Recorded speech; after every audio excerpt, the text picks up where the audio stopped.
välkommen. Jag sitter här med den amerikanska psykologen och författaren Guy Winch som är här i Sverige för att träffa mig, delta i TEDx Talks och framförallt prata om sin nya bok.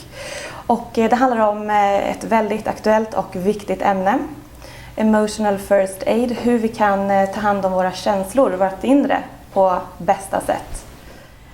You don't believe that avoiding things, that's not a good thing to do? No. No, not when it comes to anything.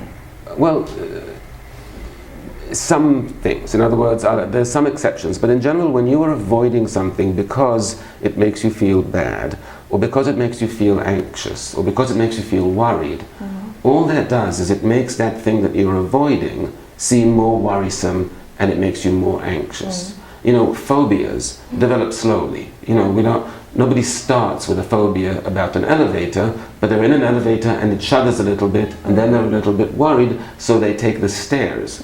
And each time they take the stairs, in their mind, they avoided getting stuck in the elevator, although they didn't, because they wouldn't have gotten stuck in the elevator, you know. But so when we avoid things, they become scarier and scarier and scarier. Because we start to believe in some kind of illusion.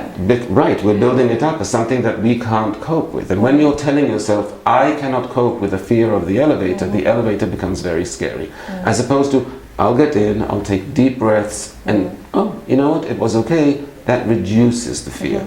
So avoidance in general is something that makes a situation worse most of the time rather than better. So how can we in a best way avoid the avoidance? Well, first of all, to be clear about that, because people, in psychology in general, our tendency is to find short-term solutions which create long-term problems. And that's a great example. The short-term solution is, oh, thank goodness, I didn't have to go on the elevator. Long-term problem, there are a lot of elevators in your life that are going to make you even more anxious now.